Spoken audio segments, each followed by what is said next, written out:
y'all? What's up? What's up? What's up? Sound like Martin. It's me again, L Teddy 27.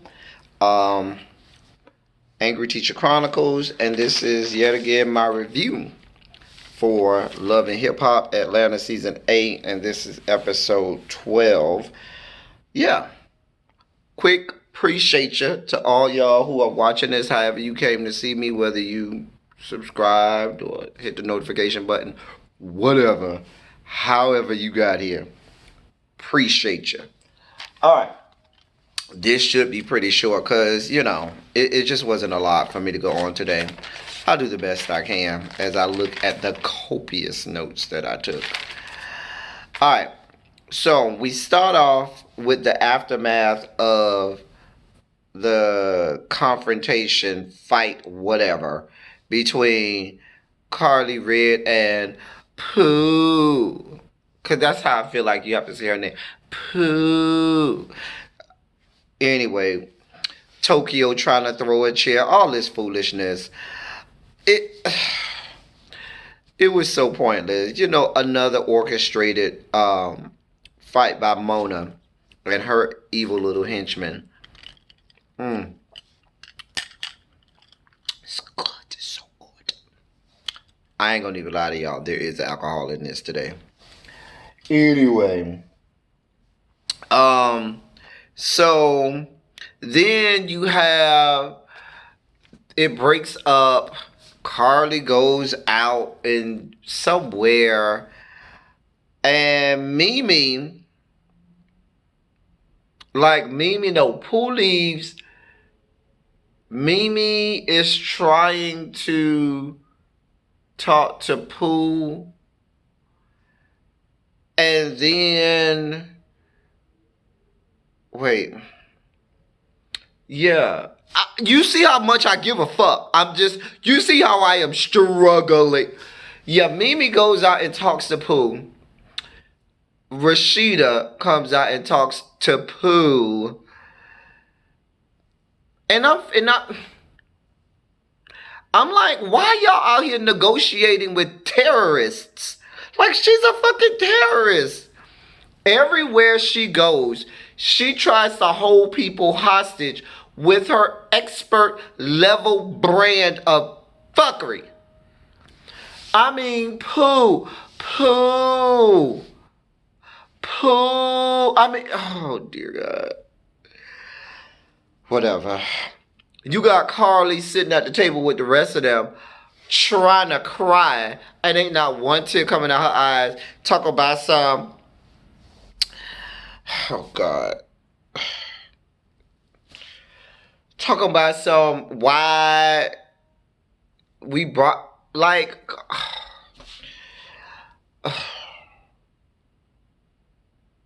I mean,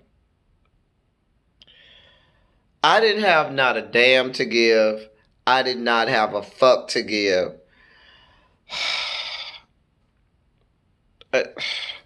I'm struggling, y'all. This was a lot. This whole Carli Redd. Moving on. Meanwhile, back in Atlanta, they make me itch. Hiram and Stevie J go to this performance that the Gutter Snipe is having. Sierra comes and uses this as her opportunity to try to confront Stevie J about what Scrap told her in last week's episode. And Hiram cut that shit short. Well, first, Sierra tried to talk to Hiram about what Pooh did in Mexico or whatever. Hiram wasn't here for the fuck shit and fuckery. Hiram said, hey, boo-boo. Hey, doll baby. We're not going to do that. I'm here on business. You can keep that personal shit somewhere else. We're not going to talk about my wife. We're not going to talk about nothing personal. This is business. And we're going to keep it that way. Shut that shit the fuck down. Then she tries to go and confront Stevie J about not going to the prison for Scrap. First of fucking all, how the fuck is any of that even any of your concern? That's not your man. I don't even care if he is dicking you down right now, Sierra. He's not your man. So even if he was, it still would not be your place to go and confront Stevie J about what he told you. What's so sad is the gutter snipe right up out the hood had to be the voice of reason. And anytime that the gutter snipe right up out the hood is the voice of fucking reason, we have a problem. Houston, we have a problem. It was just a lot this week. Moving on. Back in Trinidad, everybody meets with Carli's family. And we see why Carli is the way she is, because her family ain't shit. She a ain't shit ass hooker. Her family look like a ain't shit ass family. And they are filled with level brand of fucktitude, just like she is. And I was over it. She had the nerve to talk about something. Why would Mimi bring Pooh to her country? That is not your country. When you have to get a passport to enter a place, bitch, that is not your country. That might be where your parents are from, but that is not your country. I'm just saying. It was like, whatever. Like, yeah, it was like... And then you had the guys went outside. The baby mama is texting Kirk or whatever. Jasmine, whatever her name is. Jock and Scrappy tell him he should tell Rashida. Whatever. Just, I couldn't care. Carli's family then goes in on Kendra, talk about something. Oh, wait, I thought he still liked Carli. Just so disrespectful. Just disrespectful. Listen. If it were me, first of all, I don't feel bad for Kendra. Because first of all, I don't know why your stinking ass was begging to go on this trip anyway. Jock tried to tell your stupid ass. I told you a couple episodes ago. For her to be a lawyer, that bitch is not the sharpest knife in the fucking drawer. Why the fuck did you want to go anyway? Why? Jock told your ass we don't need to go. But no, you wanted it. You wanted it, like the head, here it go. Bitch, you got it and all of it. So now relish in it. You ain't got nothing to complain about. You wanted it. You got it. Girl, live in your truth. Because I'm not here for it. So what, they disrespected you. You begged to come there and be disrespected. Girl, fall back. Then we have Pooh and Mimi and Rashida. They go out shopping or whatever they was doing. I don't know what they was talking about. I don't care. It was whatever. Hair, beauty supply, so whatever the fuck they were, whatever. Then Carli and Bambi and Kendra went out. And the only thing that I want to say about this is two things, because it wasn't about shit either. First of all, she talked about mangoes. And being someone who's from South Florida, born and raised, grew up with a mango tree in my backyard, I can tell you, mangoes do not make you shit. That's just your fucked up ass bowels, Carli. We got evidence of this when Pooh brought her shit seats out in order to show us that you don't have good bowel control. I mean, you might have, IBS, irritable bowel syndrome. You got something going on with your bowels that you need to correct. So don't try and blame it on the mangoes. Bitch, you been a shitty booty ass hooker all your damn life. That's all you just showing us. I mean, then she come with this weak ass, hollow ass apology that she's trying to give to Kendra. Talk about, oh, I can get along. I don't believe you, Carli. I do not believe you. You don't mean that apology. We know you're going to be right back to the fuckery, fuck shit, and fucktitude. And that's all the fucks I have for that conversation. Anyway, next we have Carli, Pooh, Rashida, and Mimi, where they're trying to get them to bury the hatchet or whatever. And Carli tells on herself. She basically, and Mimi caught it and Rashida caught it. She basically admitted that, in so many words. I mean, it was pouring and oozing through your pores, Carli, that Pooh was telling the truth. But whatever. I don't understand, and I guess Mona told them to. I don't understand why they so hell bent on trying to get them to still be friends. But then Mimi, Rashida, and Pooh. Like, I feel like I'm taking a dump, and when I say Pooh, whatever, I do. I mean, they're on the bus. Pooh brings out more, as I have termed them, shit seats, because she had the tape of Hiram saying that they really did do it, but he just said that he didn't because Carli was put him on the phone with her daughter and stuff like that. All that we found out a couple episodes ago. Then we had Stevie J and Scrap. They met up at a restaurant. I had no knowledge, understanding, or no anything of what they were saying. No clue. Want to know why I didn't have a clue as to what they were talking about, what they were saying? Because my mind could not help but think, that's a lot of goddamn meat at that one goddamn table. Tell me you weren't thinking the same thing. Between Stevie and Scrap, De Leon, that's a lot of meat up at that table. I'm just saying, child, the things I would do if I was up underneath that table, child. Let me move on before I get X-rated up in here. Moving on. Bambi and Scrappy, they go out to a restaurant. Whatever. Moving on. Carli, Tokyo, and Shekinah are at the pool. At this point, Carli is back to being nauseating and invoking my gag reflex. I mean, Mona, dear God. I just can't with Carli, dear God. Mona Scott Young. Is it too much to ask that you keep this bitch medicated? Please! Keep this hooker medicated. I just, oh dear God. Okay.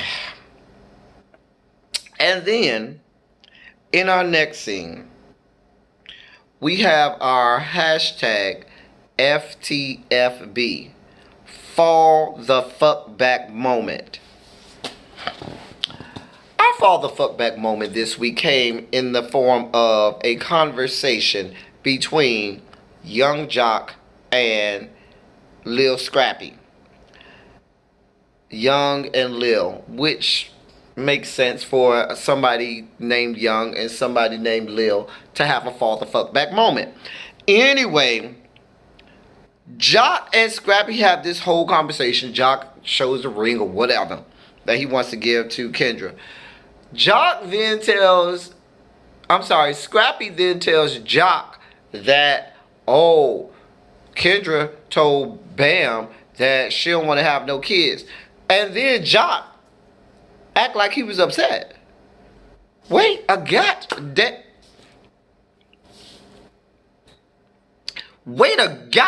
goddamn minute. Why the fuck is this bastard still trying to fucking procreate and add to the fucking gene pool?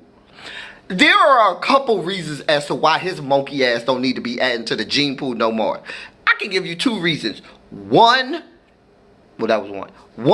his green hair. Two, his little meat. Those two reasons alone are reasons enough for him not to be adding to the gene pool anymore. That, coupled with he has 8 illegitimate children already. Bitch, you need to have your fucking tubes tied. Fuck tied. You need to have them ripped out of your body. Sans anesthesia. So you can feel all the pain. I mean, really? Really, Jock? Really? Why the fuck is this bitch still trying to procreate and add to the gene pool? I'm not here for this. We don't need the likes of people with green hair and little penises adding to the gene pool anymore. And that's all I'm going to say about that. And that, ladies and gentlemen, was our fall the fuck back moment. Take it back, hoe. Run it back, bitch. Hashtag FTFB. Fall the fuck back, young jock. Please fall all the way the fuck back. And that was our hashtag FTFB moment of the episode. And finally, we have, well, not finally, they have the Jam Nation event. A lot of going on. I took from this, Jock, if you want Kendra to be your fiance, if this is your boo, and you are at an event the likes of Jam Nation, where you can clearly see it was not for the faint of heart. There was a whole lot of goings on. If me and my boo, my current boo, went to an event like that, you better believe at every waking moment I would have eyes on that motherfucker. At every waking moment, I would know where my boo is. And for him to say, oh, I don't know where Kendra at, but I'm having me a good time. No, bitch. No means no. And yes means no. No, bitch. No. No means no. And yes means no. I'm telling you, I'm going to have my eyes on. I don't care how much I'm drinking, rolling, high, whatever the fuck I am. But you better be damn skippy. I ain't gonna be that drunk. I ain't gonna be that high. I ain't gonna be rolling that hard. That I'm not gonna not have my eyes on my boo at this sort of event at every waking moment. Sorry. And that's where he dropped the ball. Because he didn't have his eyes on her, but she did the right thing and had her eyes on him. And so he's pouring water all on Carli Redd's ass. Totally inappropriate, completely out of order. And she gets mad, snatches him into this little trailer or whatever, and confronts him. And they have this whole conversation. And this is going back to, and this was the last scene of the night where they have this whole argument. I really couldn't care about the argument because the two of them are not enough for me to care about. But Kendra girl Kendra, honey boom honey, doll baby doll. Jock is not important enough, and his dick ain't big enough for me to invest this much energy into, okay? His meat is not big enough for you to be caring like this. Girl, if you don't take your ass to somebody else, why the fuck? I mean, I could almost see it if you were with, like, Scrap DeLeon. Or maybe even Stevie. Because sometimes when you get a good piece of cock, dick, meat, it digmatizes you. It happens. But that ain't job. Boo-boo, that's not job. He ain't got enough to have you all retarded like that and in your feelings. Girl, let it go. Shut it down. And that was, I'm done, y'all. I'm about to go off on a tangent. I'm done, y'all. That was Love and Hip Hop Atlanta, Season 8, Episode 12. We'll see what antics they got in store for us next week. That's all I got for y'all people. I'll catch y'all next week. Same time, same station. I'm out, y'all. Thank y'all for coming. Oh, yeah. Thank y'all for coming. Y'all drive safely.